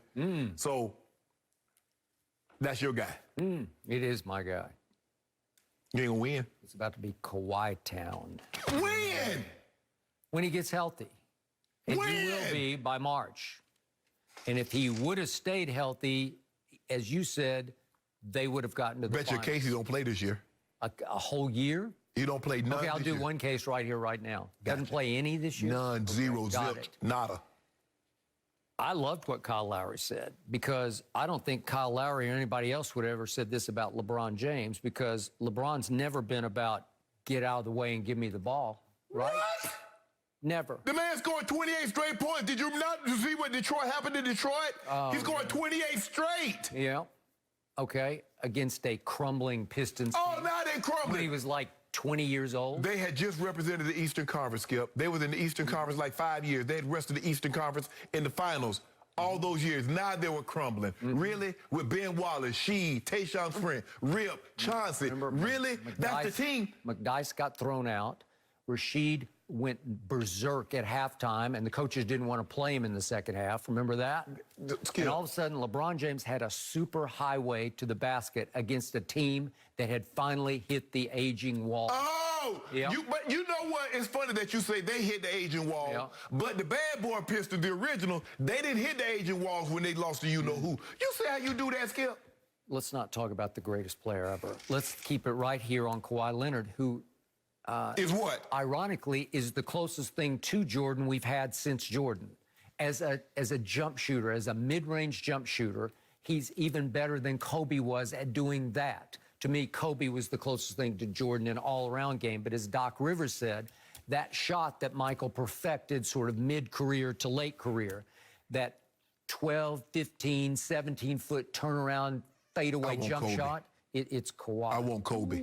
Ooh, You take the other deadly. K, I got Kobe. Deadly was Kawhi Leonard, is Kawhi Leonard. So the point is that I take this as a compliment, and I don't know why he would start out by saying Kawhi rubbed people the wrong way. They won the championship. Whoa. Kyrie, hold on. Kyrie won the championship with LeBron. Yeah. But some of the things LeBron did rubbed him the wrong way. I don't know why that would rub Kyrie the wrong way when they won the championship. Well, they thought LeBron was all about stats, and he left after the next year. When did they get swept or gentlemen swept the next year? No, they lost one. They lost in 5. 5. Okay, Right. they got gentlemen swept the next Right. year, and Kyrie said, "I can't take him anymore. Okay. I'm out." So hold on. If Kawhi's saying, "Give me the ball, I'm gonna get this bucket," and Kyle Lowry said, "Hold on, but I'm open. We got other guys open. No, give me." So what is he worried about? What's who worried about? Kawhi. If he won't pass the ball to guys open because they wide open, and he talking about, "I can get this bucket." Well, he has 2 rings with 2 Finals MVPs. You So like what's that? 4 and 4? Can you do better than that? What's I 4 don't and think 4? so. What's 4 and 4? 4 and 4 what? Yeah, 4 rings, 4 Finals MVPs with 4 MVPs. With 6 losses. 4. Yeah. How about 2 and 0? 4. Huh? Hold on. No, he ain't 2 and 0. You remember what we did to him in Game 7? We hit that jump on it. You don't do that, Skip. You know what? It should be 3 and 0, but I'm going to stick with 2 and 0. No, it's 2 and 1. Because Ray Allen saved your legacy by You need making to the stop greatest it. clutch shot I've ever seen. So ever. you're not gonna give him that loss that he actually has. I can't compute that loss because it should not have been a It loss. happened though, Skip. Well, it happened because of Ray Allen. Okay. So let's look at what happened in 2019. If you look hard at this, that all of a sudden Kawhi takes off against, they beat Orlando in 5. Let's start Philly in 7. And again, I thought it was the luckiest shot that ever won a playoff game at the end, but I can't take away from the numbers for those 7 games. 35, 10, and 4. Are you kidding me? Yeah. That's like MVP numbers of that series. That's what he was, did, yeah. right? And then Milwaukee wins the first 2 games, and then Kawhi said, no, that's enough of this. And Toronto wins the next 4 games as Giannis just shrinks into the background, averaging only 21 points a game in those last 4 games. And Kawhi just, once again, goes crazy in that and goes 30, 10, and 4 in those 6 games. 30, 10, and 4. And then in the finals, I get it that there was no KD for most of it. He tried a little cameo. And then Clay got hurt at the end. But Kawhi goes 29, 10, and 4 in the finals. You want to talk about a run? You want to talk about dominating? Yeah, Kyle Lowry. If I'm Kyle Lowry playing point guard and he says, I want the ball, I'm going to give that guy the ball because you better let that big dog eat. How many times have you seen LeBron have finals like have playoff runs like what you're talking about? Yeah, but they won. LeBron often loses. Skip, how you gonna lose if we got more playoff wins than anybody in NBA history? How many times you think we lost? Played the longest. You're 4 and 6 in the finals. 4 and 6? I mean, how can you make a GOAT case off 4 and 6? But I thought the finals is the ultimate. I thought getting there meant something. So now you punish a guy for getting there. So it's better to lose in the first round. It's better to lose before you get to the finals as opposed to getting to it and lose, right? Is that what you're telling me? Yeah, but it's pretty great when a guy has a master plan to quit his way out of San Antonio so he can get home to L.A., but he knows he's going to have to make a stopover in Toronto, change planes in Toronto. And while he's changing planes in Toronto, he just goes and wins the championship. Right. That's all. That's pretty great. That's how my guy was already etched in stone. He got 1 championships, 1 MVPs in 2 different locations. Yep. He said, you know what I'm going to do? I'm going to take it to side. I'm going to do like Jed Clampett. I'm going to move to Beverly Hills because I'm going to strike out because I struck oil in Cleveland, and now I'm going to go to Beverly Hills. Gonna load up, he load loaded up the truck and moved to Beverly Hills, that is. You know what I'm saying, Skip Bayless? Swimming pools and movie stars. How many guys that you know got 3 Finals MVPs with 3 different teams? Impressive, unless you got 6 finals losses. You got 4 wins and 4 MVPs. Disqualified. They don't disqualify. So I love the Lou Williams quote because I saw it last night when I saw the story. The headline on it was completely misleading because it said Lou Williams roasts Kawhi Leonard's work ethic. And then I'm reading, I'm saying no. And then the blog says, to be clear, Lou Williams isn't bashing Kawhi here because he's not. No. He's saying Kawhi's there an hour and a half before practice. He's there an hour and a half after practice, but that's just his speed because he need half a day to get his, together. Right. Okay? He's got some creaky knees. He's got to get them warmed up. They are arthritic. So they might be even more arthritic now that he tore another ligament. And plus, guess what, Skip? And if it takes you that long to warm up, you definitely got to do maintenance when you cool down, Skip. You got to get ice baths and all that other stuff. But I also think he stays after practice to work on that deadly shot. I am told by people close to him that nobody has any idea how hard he works because he does not post it. Somebody else I know is constantly trying to show us on IG. Oh, Tom Brady? No, your guy. The guy who's in Italy right now. I'm sure he had a whole gym flown over to Italy with him on a private plane. You didn't say, hold on. I remember your guy was in Monaco on a camel. Your guy be posting videos on the beach with him running, him and his trainer. Your guy was up in a Big Sky. And doing all that other stuff. But what's the problem? I never said Brady worked harder than LeBron, but I got to tell you, I think people are underestimating just how hard Kawhi works. No. Because nobody knows. Skip. He is the silent assassin. There's no way you become that great without work ethic. We're not saying that. But what we are saying is that how you dismiss, let that had come out about LeBron or Kevin Durant, then you'd be singing, no, you wouldn't. Let me take that back. Kevin Durant's your guy. So nothing he does would you will find fault with. Let that have been GOAT James. What? Stop the presses.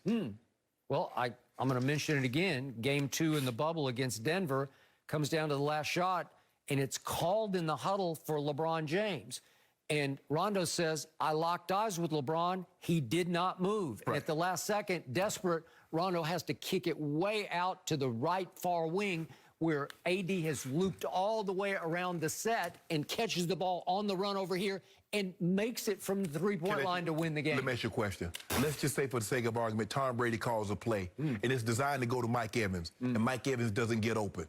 So what does he do? Just eat the ball? Or did he go to Chris Godwin? Or does he go to Antonio Brown? Okay, LeBron didn't get open. So he passed the ball to an open guy, and AD hit the bucket. Now what? It's much harder to make a last-second shot in basketball than it is to catch a big pass in football. No, but there's no, Skip. There's more to it. First of all, you got to throw it. You got to put me in position too. You got to throw me in position where I can catch it. Yeah, but once it's in the air and you're open, much easier to catch that ball than shoot that ball. No, it ain't. Yes, it is. Skip, I got to make a three-pointer to win the game. It's just harder. Guy all over me, raking me, pulling me. No, it's harder. All I'm saying is, Skip, it's much more chokeable. You see what you do? You try to find one area to try to beat my guy down. Your guy, all I know, your guy shot the air ball. Your guy shot the air ball.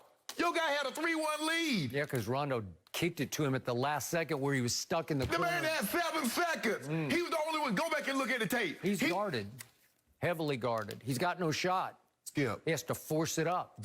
He did not like they did not run the play as prescribed in the huddle. That was the play they ran to he breaks towards him, and then he curves to the baseline. He gets the ball and fired it. Nobody else was open. So what now, Skip? Skip, it's okay. Your guy blew it. It's about to be Kawhi Town. At some point, it will. Man, the man going to year 19. At some point in time, he's going to have to go home. You know what? Kawhi needs to get him some social accounts and just start posting. This is what I do. Just so the world to say, oh, okay, because the world only knows what you tell them. What do you do? He works at least as hard as LeBron, if not harder than LeBron James. You do know eventually we're going to come up out this pandemic. What's going to happen to the New Balance then? We about to come up out this pandemic another year or so, Skip. I can't see it going much further. So, we're not going to these frontline workers not going to be buying these shoes like they buy them right now. Then what? Well, I like the originals. Yeah, Really yeah, good. yeah. They might be the most comfortable shoes I own. You're not going to be able to go to CVS and Walgreens on the back wall and get you a pair. You won't gonna be able to do that, Skip. Then what? What you going to do? Kawhi Leonard put New Balance on the basketball map. Stop it. He did. Sidney McLaughlin got New Balance on them because she the gold medal. That's what they be talking about, New Balance. right. Kawhi. Anybody wear no New Balance basketball shoes? Now, Skip, I love him for walking. I love him walking. When I walk my dog on Saturday and Sunday mornings, I got my New Balances on. They good. Old people, when you're walking in the mall, the old people walking around the mall, they got them on. Hey, if you ran distance, you would love them. No, I don't you run. wearing them They over are the right up. My weekend? running days are You were officially hanging over. with your guy. You were wearing them over the weekend with Wink, I right? was. I thought That is so. correct. I thought they looked It pretty was sharp. a joke. Wayne should have threw you out of his house with those shoes on. Well, Weezy, I can't believe you let him in the There's house some with strict those. rules. well, he around bought there? them. I didn't. They were a gift, right? They were a gag gift. Exactly. Yeah, We're moving on sarcastic. from Skip's Clippers That's to okay. Skip's Cowboys. Do the Cowboys have the right mindset heading into a David Yeah, versus do they? Goliath matchup with the Bucs? Don't go anywhere. No mercy, no mercy, no mercy. And I won't back down. And I won't back down.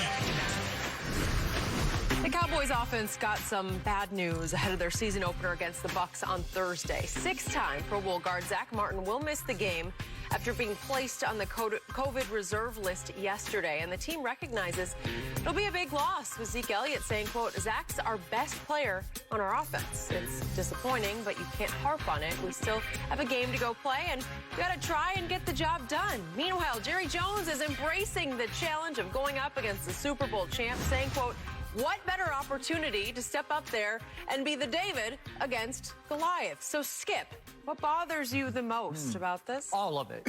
All of it. All of the above. Not one thing, all of it. All of it. Zach Martin is a Hall of Fame offensive guard. He's going to join you in Canton someday, he will. fairly soon. Yep.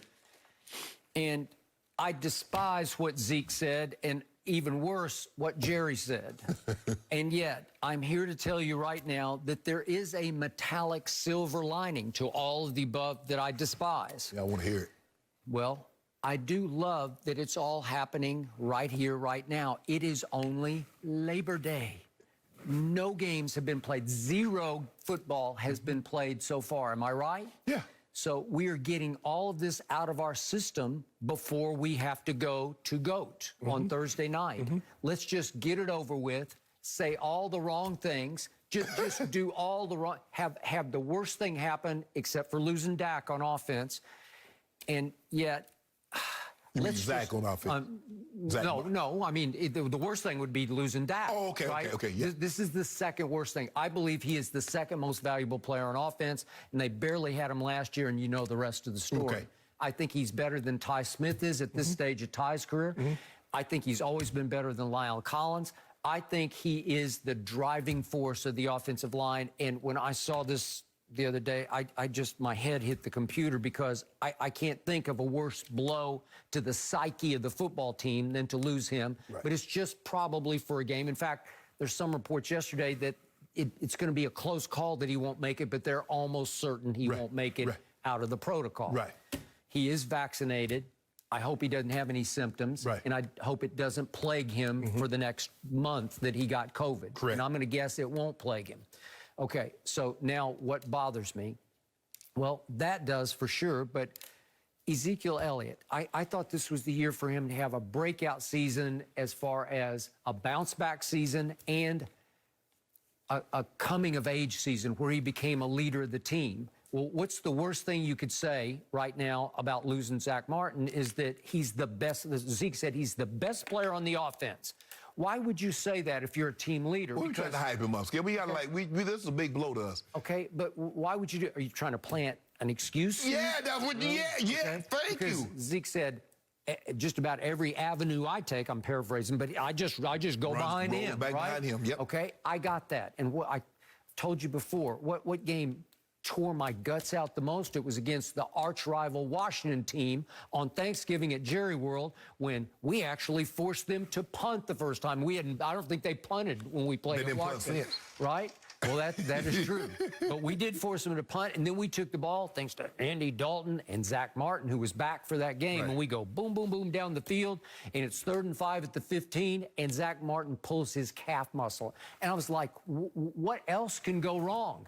And we sputter and take a field goal, and you know the rest of the story. We eventually lose the 4th quarter 21-0, and it was just a debacle of a disaster, of a disgrace. Okay, so now I thought, well, Zach is back, Dak is back, and we got this. I didn't think we got this on game number 1, but then we got Jerry. Whatever chance we had, I told you last week, and I hated to even say it publicly, you got to sneak up on those guys. Hope that they take you not seriously enough and that you're able to shock them by playing up to their level and getting them in a dogfight. You actually think, Skip, you remember it was like the first week of training camp, and they said Tom Brady lost his mind. He was dog cussing, he was throwing his helmet, he was kicking things. Who he is. Because he thought they were not playing up to their capability. Okay. You actually think Tom Brady was going to let a team sneak up on him? Again, sneak up to where you at least get him to the 4th quarter before he puts you away. But now he's going to want to lay it on and then pour it on this team. That's what he's going to do. Lay it on and pour it on. Because we started last week with the rookie from UCLA, 3rd-round pick, Osa Odigizua. And he dares to say about the GOAT, Psycho Tom, he dares to say, oh, he's older now. He's an old GOAT. He's an old GOAT, and he can't move. He's not mobile. Right. Okay, we get that, but you can't say that to him because he will go psycho on you and say, I got you. Right.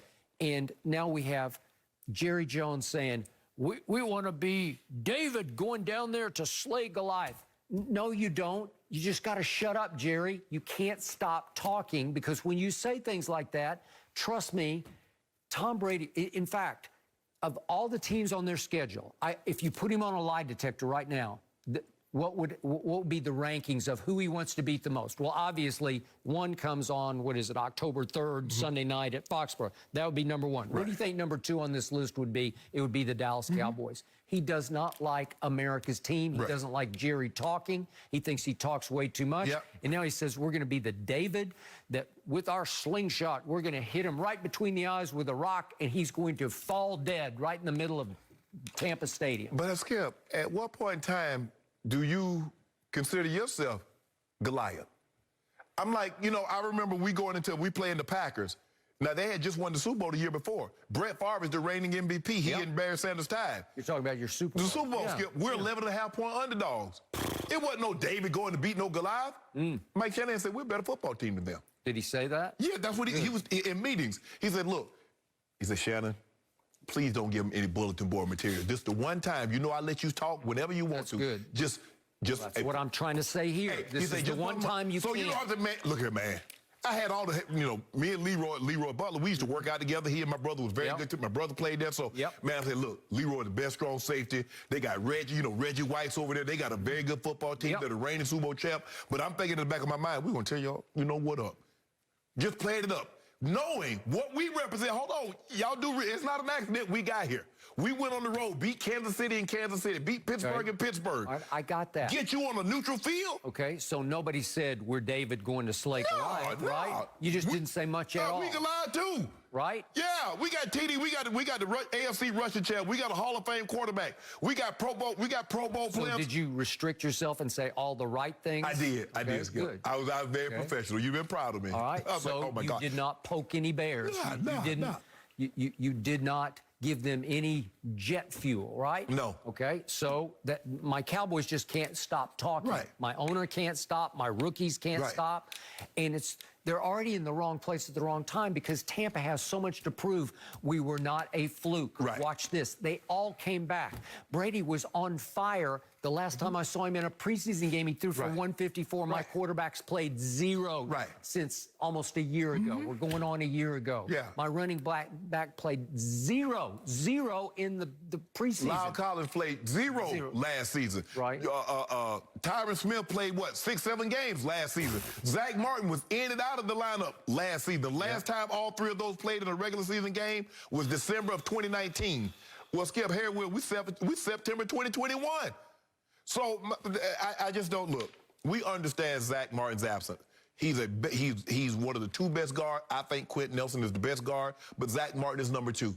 Yep. They want to run the football. The Bucs are the #1 rush defense in all of football. They got Vita Vea and Sue. Yep. That's the last thing you want, is to have one of your best offensive linemen. We saw what happened, Skip, when Eric Fisher went out of the lineup.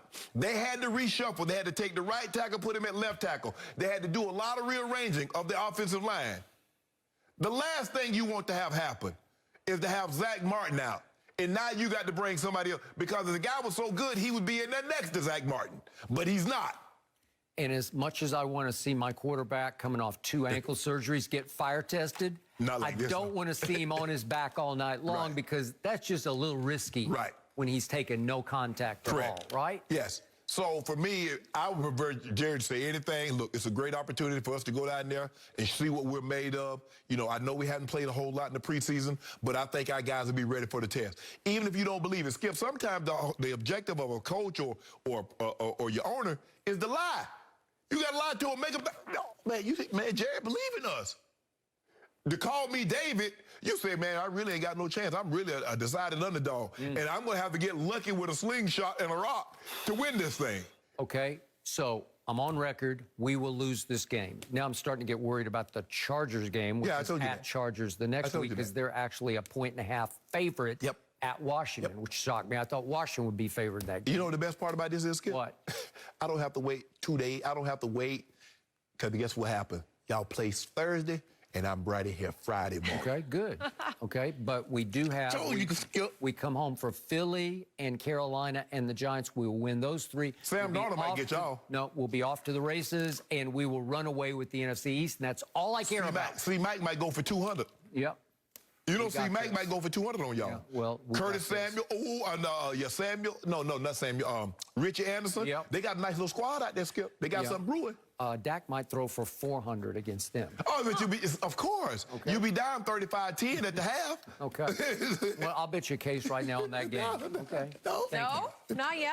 The best part of all this is that we are watching football on Thursday. It might not be pretty for the Cowboys at first, but we just saw that schedule. There's going to be some better ones. Guys, NFL Kickoff Week is sponsored by Las Vegas, your home for all live sports, every game, match, race, and competition. It is always on. So, how did Bama and Oklahoma look this past weekend? I have some thoughts and questions. Skip, don't go anywhere. No mercy, no mercy, no mercy, and I won't back down. Well, speaking of college football, it started with a bang this weekend as Bryce Young led #1 Alabama to a 44-13 win over Miami. The second-year player completed 27 of 38 attempts for 344 yards and threw 4 touchdowns, setting a record for touchdown passes by a Bama quarterback in his first career start. But meanwhile, Spencer Rattler's Heisman campaign got off to a shaky start as #2 Oklahoma barely beat unranked Tulane. Rattler threw 2 interceptions, including 1 just the second play of the game before settling down a bit and scoring 2 touchdowns. So, Shannon, I start with you. How much better did your Crimson Tide look over Skip's Sooners? Skip, look, it's early. It's the first game of the season. Definitely early. But Bama looked better. They bring back 8 starters on defense, and that's going to be the strong suit. If you can believe that or not, I believe that's going to be the strong suit of this football team. The offensive line is not what it once was. Neal is obviously a lot of Mel Kiper and Todd McShay got him top 10 pick. He looks to be as good as advertised, but they're not the dominant, be able to just blow people off the ball like they did in years past. Bryce Young looked really good. They got receivers that can make plays, that get their hand on the ball. They're tremendous run after the catch. So they're going to be Bama. You know, they got a easy game this week, and then they go to Florida. They got games at Texas A&M. They got LSU. That's a rivalry game. So let's not count them. Let's not count LSU out just yet. Bama scored on 8 of 10 possession. Bryce Young, 344, 4 touchdowns. Took care of the football. Oklahoma, you told me the defense is going to be much improved. That's what you told me. Yep. And I'm looking, I said, okay, they're going to be much improved. Tulane? You know, Tulane was picked to finish 7th in their own conference. Tulane does not have the caliber of players that Oklahoma. I'm not so sure if that game had been played in Tulane, it might have been a different outcome, Skip. You could be right about that. But, hey, you guys found a way to win. That he should have had 3 interceptions. They called 1. It was pass interference. On your guy. It should have been pass interference on your guy. But anyway, Alabama looked good. They Bama. You know what Alabama does, and you need to get on the bandwagon. Now, I'm going to give you one opportunity. This is a one-time only. You can get on the bus with Bama and say, bye-bye, Oklahoma. I'm sorry, but I got to do this. I'm going to let that bus just run right over me. Okay. Just say I didn't offer. But I will give you this. After 1 week and one eye test, Bama is back in business. They reloaded. They are loaded. They are. The quarterback didn't look good to me. He looked great. Looks sensational. I loved his poise. I loved his composure. I loved his body language maturity on the field because he was not afraid. And he took the game over with an arm that is plenty strong. It's not like a cannon arm, but it's a nice arm. Right. And it was a deadly accurate arm. The only issue for Bryce Young is I think he's only about 5'11". He's very frailly built. Yep.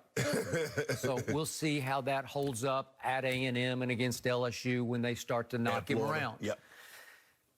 But I loved everything I saw about Alabama. I feared everything I saw about Alabama. I'm not jumping on the bandwagon, but I'm going to stay on the bandwagon of my team because all I know that right here, right now, as we speak, your team is 1-0 and my team is somehow 1-0. Correct. And I say somehow because my team dangerously underestimated a very underrated Tulane team. Trust me, they're going to win a lot more games than they're predicted to win because Michael Pratt, their quarterback, is a gamer. Yeah. He was running over people. He was Cam Newtoning my Sooners, and they didn't see it coming. And to my quarterback's credit, after he got off to a shaky start, and I believe he was feeling the heat, he is the favorite to win the Heisman, and number 2, and maybe more important, he is at the top of the draft boards to go number 1 overall. Right. And he looked like he was crumbling under that pressure because my guy Spencer Rattler bit himself in the butt 2 or 3 times, to your point, and got off to a slow start, but then he calmed down and he locked back in and he completed 14 straight passes. And there were some big throws in there because he went 50 yards to Mims, then he went 28 to Mims, he went 22 to Mims, and he went 24 to Hazelwood. They have firepower on the perimeter that I saw with my own eye test flash through the second quarter when they won it 23-0 because they responded, and all of a sudden they're up 37-14 at halftime, and I think, what are they going to score? 70 in the second half? And Spencer Rattler had 213 at halftime, and I thought, well, at least he'll throw for 400. Right. And he wound up barely throwing for 300. Yes. It was pretty good numbers because he was 30 or 39. It's decent. It sounds okay. But in the second half, they once again dangerously underestimated Tulane, who would not quit. The defense. You told me the defense was going to be much improved. It was. And I saw flashes. When they needed to get after Michael Pratt and get him on the ground, they did. Right. And they forced him to fumble 3 times or we would have lost the game. Right. And they barely managed to contain him on a late third down when he took off running. Yep. And it took the safeties to knock him down about a half yard short to save the day. Right. Because they recovered an onside, and I'm like, oh, my God. Because they were only a 31-point underdog at Norman in a game, as you point out, that was supposed to be played at Tulane. Because remember, Skip, the whole week they practiced at the University of Alabama. Coach Saban opened up their indoor practice facility. I think it was at Birmingham. Birmingham, Lord. Yes. So he let them do that. Yes. And so now a game that was supposed to be played in New Orleans, now all of a sudden, I'm playing Skip, I'm the home team, but I'm playing a home game in your stadium. Okay. So what did my guys do? We got this. We're 31-point favorites over a team that's been all over the map. They got run out of their own city. They're in trouble, and we got this. And we don't got this because Michael Pratt led them twice right down the field, and all of a sudden it's 14-7 Tulane. I'm telling you, Tulane, they hit. They move. They've got athletes. I was highly impressed with the way they're coached and with how hard they play.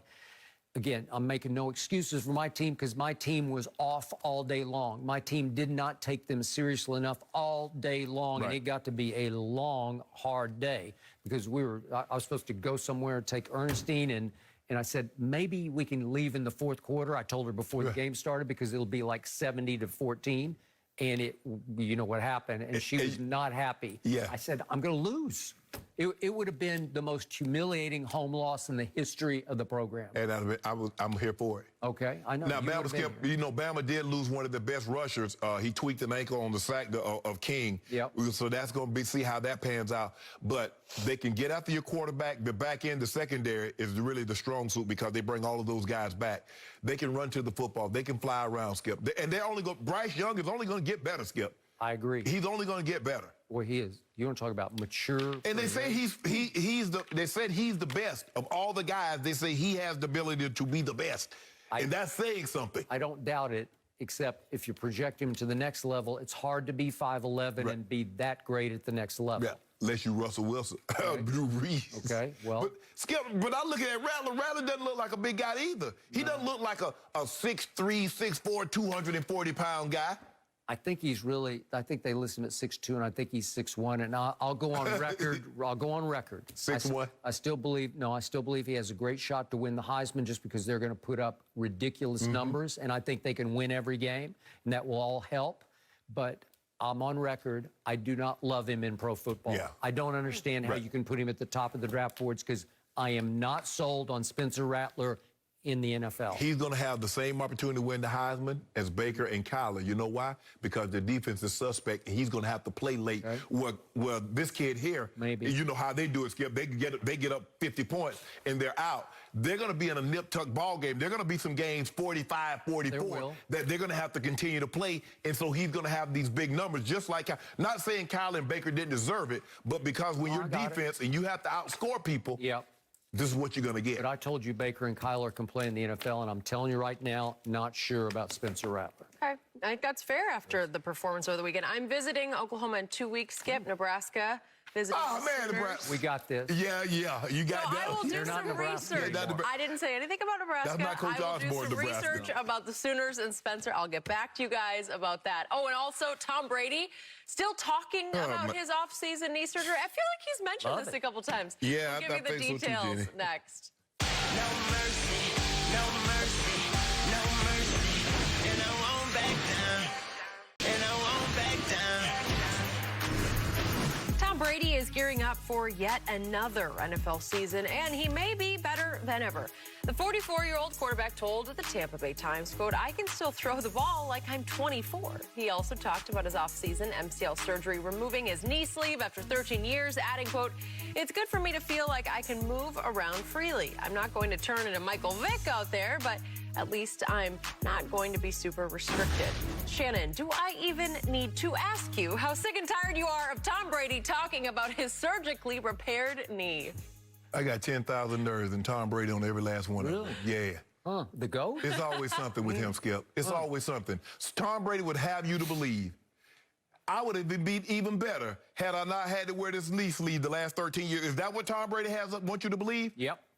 It's utterly ridiculous.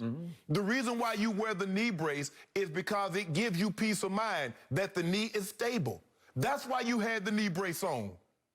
Now, all of a sudden, it restricted. So I'm to believe that Michael Jordan, had he not had that sleeve on his calf, Kobe, had they not had that sleeve on their calf, Michael Jordan might have averaged like 40 points a game. He might have scored 40,000 points. That's what Tom Brady would have us to believe. It's always something. It's not good enough. I was at a different place after 20 years in one location. I come my first year here, new system, new teammates. We win the Super Bowl. That's not a good enough story for Tom Brady. Now, I had an injury that bothered me. I was wearing a knee sleeve and a brace that restricted me for 13 years, that prevented me. So now he wants you to believe that he'd have won 7, 8, 9, 10, 11 Super Bowls. Man, stop this. This is ridiculous, Skip. You need to stop this. You need to get on the phone and call him. You know people close to him. And tell him to cut this bull jive out. Nobody believes this. No, not one person believes this. Believes what part of it? The part that, I feel so restricted. You couldn't run to begin with before you put the brace on. Michael Vick, you were not even Peyton Manning as far as mobility. Stop. You're great, Tom. This is Tom Brady well said, without saying I'm the GOAT. I've been wearing this knee sleeve. I've been restricted. Yep. And I won all this. I won MVPs, I won Super Bowls, and I've been super, super restricted. Just imagine if I didn't have this on, what I could have done. Yep. That's his way of bragging. But it's ridiculous, utterly ridiculous. What he is really saying between the lines here is, I have been super, super disrespected by Shannon Sharpe and many of his ilk for years and years, and I'm not going to take it anymore. You're trying to deprive this man of the respect he deserves, the respect he earned last year while playing the whole season, winning a Super Bowl on a torn knee ligament. I've never heard anything quite like that before. You're also trying to deprive him of his new happiness. He is free to express his truest, deepest emotions, and that's what he did with the Tampa Times in this lengthy interview. You think he ever gave one of these to the Boston Globe? Nope, because that was not the Patriot way, and he would have hell to pay from his coach, Bill Belichick, if he had spoken out like this. So he's saying that it's good for me to feel like I can move around freely. It's a huge thing because you have always underestimated his pocket feet. They are ballet feet. They are some of the sweetest feet I have ever observed from a quarterback in a pocket this side of Joe Montana. And for him to have the confidence to plant on the surgically repaired knee with no brace on it is huge for his mental wellness, just for his confidence in his body and his ability to execute plays while sidestepping pass rushers simultaneously in ways that he probably could not last year. No, this is not about last year. I'm talking about the previous 13 years because he's had that knee brace on since 2008. So let's not forget, last year is last year. So no, from 2008 up until last year, he was restricted because he had a knee sleeve and a knee brace on. Tom Brady wants you to believe he would have done more. He would have done better because in the back of his mind, he's like, I got this knee sleeve on. I got this big old Dunjoy, this knee brace. I can't be me. Stop. Okay. Well, Stop. He's saying, I'm not going to be Michael Vick. I'm not going to bolt down the field 30 or 40 yards. He never was going to do that before he had the knee brace. I'm not going to be super restricted, meaning I might be able to avoid 3 or 4 more sacks a year because I can sidestep in ways I couldn't before. So let me ask you a question. So what caused him to run that ugly 40 in the time? Was it a knee sleeve on? Did he have a knee sleeve and a knee brace on then? So you mean to tell me he was going to get exponentially faster than what we saw in 2000? All that matters is pocket quickness. Oh, that's my point, Skip. Pocket quickness. Skip, he's moving the width, the side of this table, side to side. It's agility. It's quickness of foot. Yes. Not foot speed. Skip, it's quickness. I know, Skip, and the knee sleeve and the knee brace doesn't help. Skip, look at Phillip Rivers, had a knee brace on. Look at Peyton Manning. A lot of the greats, Elway, Marino, all of those guys was tremendous in the pocket. Elway was the most athletic because he could get down the field. So stop this notion that Tom Brady lost something by wearing that knee brace. No, he didn't. It put his mind at ease to let him know my knee is okay because I have this knee brace on and it's stable. That's why he wore it. Okay. He's also just putting himself right out there on the table right in front of us saying, I'm going to be better. And he's going to back it up. You can't respect that? No, because I just can't. It's not good enough. The story is good enough. He didn't need to add yeast. He doesn't need to grow the story. The story's in and of itself. It's about to grow this year. Oh, my goodness. Skip, you know that's some bull jive. I don't know it's bull jive. It's just straight from the heart. So you believe the man, so how, had he not worn the knee brace since 2008, how many more games would he have won? How many more Super Bowls? Do you remember what happened to him at Chicago on that Thursday night? He got the you-know-what kicked out of it. It was because by of the knee brace. Khalil Mack. So was it because of the knee brace? Well, maybe he could have avoided one of the Khalil Mack sacks. Right? You see what you did? I didn't do anything. I just told you the truth. I think he'll be a little more agile in the pocket and a little more deadly. You ought to be ashamed of yourself, Skip. I'm embarrassed. Well, you're going to be haunted all year. You're haunted by him all year, every year. So You've tried to retire him for 5 years. But here's Wait, it's our 6th anniversary? Yeah, okay. fifth. 5th anniversary. No, it's our 5th anniversary, but it's our 6th season, right? Yeah. So 5 times you have tried to send this man home until this year when you're finally saying, I give in, I give up. But my thing is, Skip, okay, just don't try to embellish your tale, Skip. That's all. He's having Boy, fun. Tom Brady likes to hear you doubt him, Shannon. That is something we've learned over the last couple of years on this show. Did Mike McCarthy's Cowboys get a boost just a few days before their season opener? We'll tell you what the coach said. Your guy. Next. No mercy, no mercy, no mercy, and I won't back down. And we know this by now. Skip's Cowboys just days away from making their season debut against the Bucs, but they've been under the Hard Knocks spotlight for weeks now. Mike McCarthy has been scrutinized for his motivational speeches in the show, and he opened up about the biggest difference now that the cameras are no longer patrolling the team facility and told reporters, quote, "I would say it gives you a chance to be more genuine." So, Shannon, how much has Hard Knocks hurt McCarthy's credibility? Well, considering I didn't have a high opinion of him going into it, Skip, it didn't do anything for me. It certainly didn't help his credibility, Skip, because it came across as being inauthentic. I already knew he wasn't. I mean, now we see why you said that you want to give Aaron Rodgers a lot more credit. It's hard, Skip, when you have two guys that won 6 MVPs. 6. You can see why he has an outstanding record. He doesn't know what it's like not to have, in his, 13, 14 years at Green Bay, not to have an MVP-level quarterback. Before that, he had Montana. So for me, Skip, look, the speeches were dry. It felt like he was saying things in front of the camera that he thought a coach should say if the cameras weren't there. So he said, you get a chance to be authentic. Just be yourself. I think that's the thing that people loved about 2001, Skip. After a while, you forget, man, I ain't finna censor myself. I would be cursing. Man, what? You just carry on, Skip. You go about, you bleep out what you need to bleep out, because this is how we talk at training camp. This is what we do at training camp. I got it. I don't know if they do it now, Skip, but we used to tie guys up to the post and put them in the cold tank, put shaving cream on them, make them sing. And that made it into Hard Knocks. Right. That was a part of it, Skip. That's training camp. I think that's outlawed now. Okay. Skip, we didn't do anything for the cameras that we would not have done if the cameras weren't there. And I think a lot of what Mike McCarthy tried to do was a coach would say this here, so let me do that in front of Hard Knocks.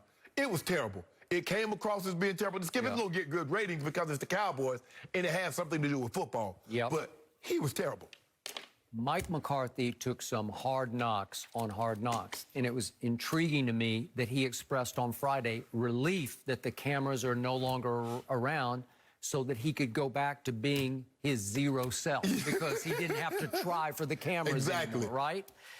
So I told you when this started, I thought that Hard Knocks was the perfect vehicle to rocket launch my team into the season.